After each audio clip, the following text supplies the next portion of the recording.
Euro 2024 is nearly over, so I've gone and reset the whole tournament on Football Manager 2024, this time as a straight up winner stays on shootout.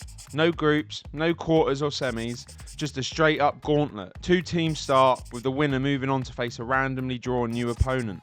The loser, an early flight home. It's our twisted Euros Royal Rumble. Germany and Scotland fans, I'm so sorry, I know I can hear you. Leo, why are we out number 1 and 2? There is no chance we can run 23 games on the trot to win this competition. And you know what? You're probably right. We had to start with the hosts. It's tradition. And in real life, it was Germany, Scotland. But that's enough waffle. So without further ado, let's get into it. As Germany welcomed Scotland to a packed Olympiastadion in Berlin, the atmosphere had died down by half-time after an awful goalless 45 minutes. Hilariously, the game came to life after Scott McKenna scored this comical own goal, fitting considering how many we've seen in real life. Ex-FM wonder kid Benjamin Henrik scored shortly after to see the Scots sent home incredibly early. Time for round 2. Who's it gonna be? Welcome home to Philly! Could Kevin De Bruyne play party pooper for the hosts? He was up for it in the first half as he finished off this counter to level things inside an eerie empty stadium. Rumours are this was the only way KDB agreed to be on the same pitch as Courtois. What? The Germans fought back though, and leading 2-1 in the second half, Captain Gundogan stepped up to the plate. The Belgians suffering another early exit on the international stage, but the hosts also faced new issues as Havertz went down with a broken frickin' leg. Hungary were up next at an unlucky number 4.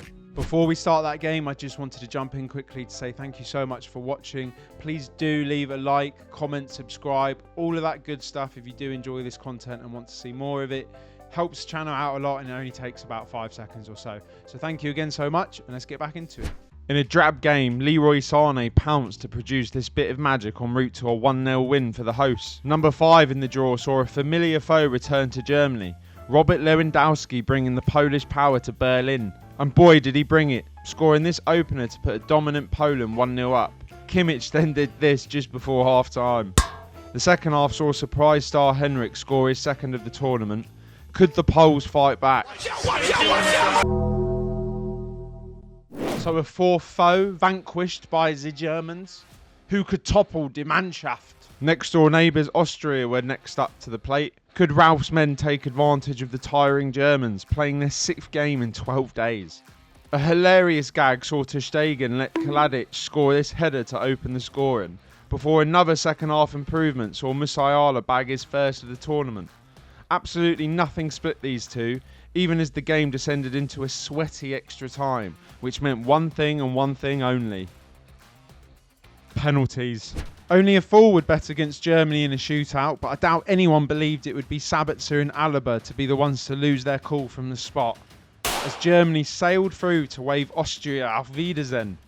Lucky number 7 saw Albania enter the tournament, admittedly one of the weaker nations in this Euros, but with Germany running on fumes, who knows? Fatigue be damned, as Musiala put Germany 1-0 up in the first half. A goal that looked to be enough until the 85th minute when Armando Breuer jumped on a rash step up and caught ter Stegen cold for 1-1. With time ticking away, Albania ventured forward one last time, with the ball eventually falling to Yaiba Ramadani to unleash a wonder strike into the bottom corner. The hosts were gone.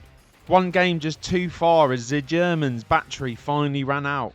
Albania securing one of the all-time great upsets. The question now is, could they go on any kind of run? In our first game not featuring the Germans, Serbia entered to play the Albanians.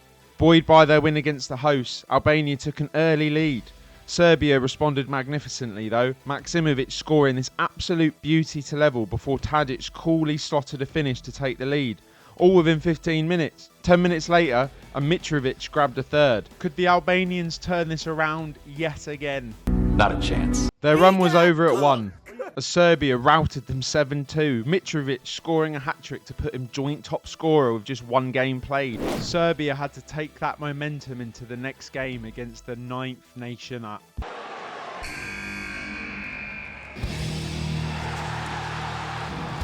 Ladies and gentlemen, Big Boys France had entered the chat in 9th. One of the big favourites, they faced running 15 games to take home the trophy.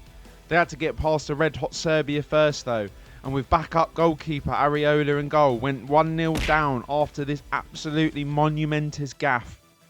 They huffed and they puffed, but they never truly tested Rajkovic for the rest of the game.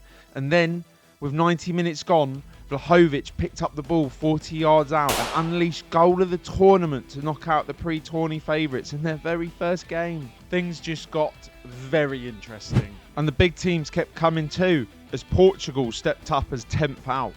The Serbians fancied themselves seeing CR7 not in the starting lineup, and after numerous attempts, Captain Mitrovic headed them 1-0 up. With tiring legs at the end of the half, Plasic gave away a penalty, with Bruno Fernandes slotting it for 1-1. And then, on the hour mark, Bernardo Silva did Bernardo Silva things to set up Diogo Jota before Leao finished things off with your typical FIFA goal. What the fuck? Serbia, I tip my hat. But their run is over. Mitrovic leaves the competition sitting top of the scorers chart on 4 goals in 3 games. Portugal move on to meet the Vikings. Denmark up at 11. A lovely work goal saw Denmark go 1-0 up before Portugal responded in kind via Leao. A corner saw Portugal take the lead in a very close game. Denmark pushed and pushed for an equaliser and finally got it through Durami to send the game to extra time. However, yet another assist for Bernardo got Portugal ahead yet again, and this time they held out, getting their second elimination and sending the Danes running back to their longships. A fantastic game up next, as Turkey's underrated squad entered the fray. With Portugal shattered, we could be looking at another favourite saying goodbye to the tournament. Turkey wasted little time as Aktoglu scored this rocket inside 6 minutes. He was at it again 4 minutes later, finishing off a counter to send Turkish fans wild. Portugal absolutely collapsed, Unal adding a third just 1 minute later. Could the Portuguese salvage any hope before half-time?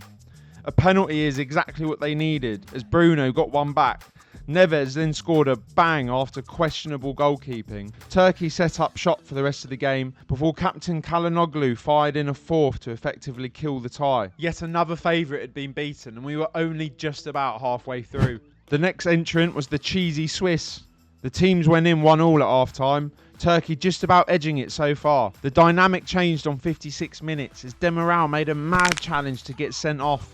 The Swiss now clear favourites. Turkey were resolute and held on for extra time, but with 10 men surely defeat was looming. Fate had some funny ideas though as Akanji handled the ball to give Turkey a vital penalty.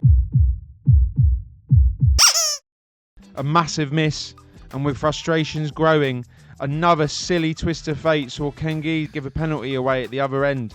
No mistake from Shah, it was all on the Swiss to hold on now. The Turks pushed and pushed, and with 120 minutes on the clock, they found a moment.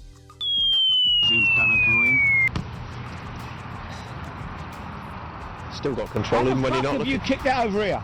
Switzerland were through as this gauntlet merry-go-round continues. Slovakia tried their luck next. Slovakia were direct from the get-go, scoring through Bozanic within 5 minutes.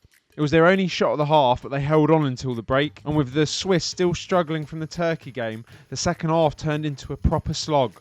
Slovakia saw their upset through all the way to the end. Another relative minnow in Czechia were up next, as team number 15 out of the hat. An early goal had the Czechs 1-0 up before Varo equalised from the spot. Patrick Schick tapped home a second for Czechia shortly after, before a third was added before the break. The Slovaks didn't go down without a fight, scoring a second through Strelic before Skriniar tried on his shooting boots from range. Too little too late as Czechia held on for the win. Unfortunately for the Czechs, their win was rewarded with Netherlands coming out of the draw next. Could the Orangi finally live up to their footballing heritage with a big performance at the Euros? Memphis Depay started things off hot for the Dutch before he grabbed a second before half-time. An injury to Xavi Simons broke up some of the Dutch fluidity, but they held on for a comfortable 2-0 win. Simons' injury effectively ruled him out of selection for the remainder of the tournament, as the next team up were confirmed as Slovenia. Koopmeiners scored an early pen before wonderkid Benjamin Sesko got one back from a set piece. Dutch courage was needed, and they got it through Memphis, scoring his third in 2 games. A third was added late on as the Netherlands advanced. Could they be the first team to win more than 2 since the Germans? Their chances looked good as Romania were next up, rocking one of the lowest rankings in the whole tournament. A dubious penalty saw Memphis go level on top of the scoring charts, but Romania never went away, grabbing an equaliser in the 71st minute through Dragus. Stanciu then completed the turnaround and upset with an arrow into the bottom corner. The Dutch were out, with blame falling on Koeman for not using the full depth of his squad. A big opportunity squandered for the Orange. Romania, meanwhile, hoped to make it 2 for 2 against 19th nation up, Ukraine. A colourful crowd had to wait 30 minutes before an error at the back saw Ukraine go 1-0 up. Baloka saw red in an utterly shocking moment of madness to all but end Romania's hopes, until Dragus played hero yet again with a dramatic equaliser to force extra time. In a full swing, Ukraine lost Voloshin to 2 yellow cards. It was 10 v 10 for the last 15 minutes. Not a single chance was seen, however, meaning it was time for the second penalty shootout of the tournament. The keepers had no chance, with each team scoring some outrageous penalties to make it 4 apiece. We were then treated to 2 all-time stinkers, meaning it was officially sudden death. Matvienko took his pen exactly like a centre-back would, before Adrian Soot sent the Romanians into pandemonium. A great run for Romania after 2 games. But with 2 games and extra time in their legs now, the next team up would be licking their lips.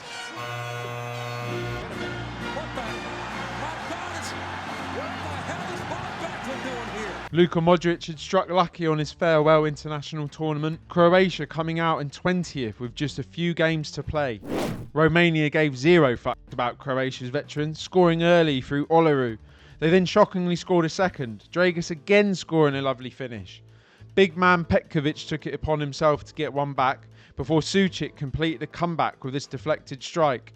Romania's luck had run dry, Gvardiol reacting quickest at a corner. Not the finest goalkeeping on display here. With time almost up, arguably the best player of the Euro so far, Nicolae Stanciu picked the ball up and uncorked a worldy trivela to leave Croatia stunned.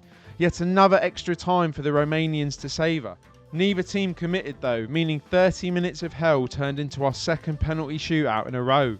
Just like the last game, we were treated to some special penalties, until Burka ensured countless sleepless nights with a miss that saw Croatia go through. As we bid farewell to Romania, a special shout out to Nicolae Stanciu, leaving us on an average 8.2 rating with 3 games played. What a player! As we head into the final 4 games, host Germany will at least have some comfort knowing their 5-game winning streak would be unbeaten. Croatia could match them if they go all the way, but they had to get through a big boy next. Prohibited from being in it.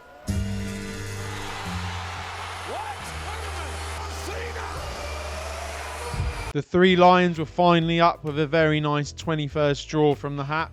Would Southgate be able to cock this one up as well? A rare Foden English contribution saw Rice smash England in front before Croatia went route 1 for a quick equaliser. The game was tight, and with 20 minutes left to play, Kane rose like a salmon to head England ahead. Jude wrapped things up in the 90th to cap off a positive display for Southgate's men. Pain for Modric and co, as all of England waited to see who was next.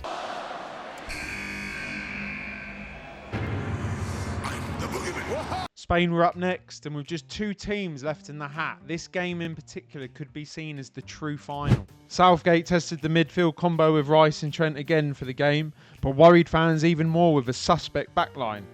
The game started frantic, with Kane eventually unleashing a corker into the bottom corner for 1-0. Both teams struggled to gain control of the game, with a grandstand finish predicted, until the 88th minute when star boy Saka drilled a low finish past Simon to settle the tie. The Spaniards simply couldn't handle the physicality of the English, with Southgate's choice of starting Stones at right back paying off brilliantly. 2 games left to play, and if you've been keeping track, you know these 2 teams left are of vastly different statures. Who would be first up for the 3 Lions? Oh, no. In a rematch of the Euro 2020 final, Italy stepped out to try and break English hearts yet again. Was it coming home or going Rome? England dominated the first half, reducing the Italians to just a single solitary shot. It was still level though, the Italy low block doing its job well. Italy continued to frustrate the 3 Lions as the game descended into a booking fest, just what the Italians wanted. Then, in the injury time of injury time, the Azzurri finally ventured forward, with the ball dropping to Nicolo Barella to unleash a left-footed dagger into the bottom corner in English hearts alike. A classic, unequivocally Italian masterclass yet again. Goodbye England as Southgate bows out, trophyless. It's coming to round! It's coming to round! The Italians had booked their spot in the final and knew their opponents were the lowest ranked side in the whole tournament. Coming out last at number 24...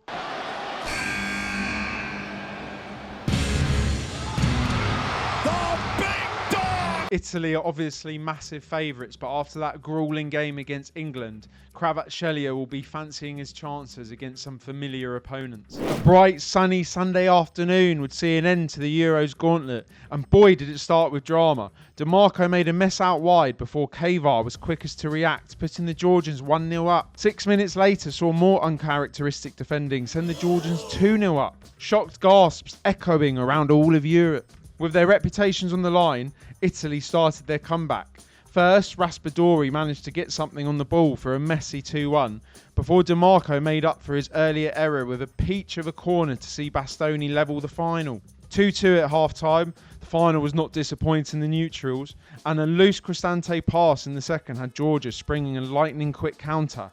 Kachvili making no mistake with a great low finish.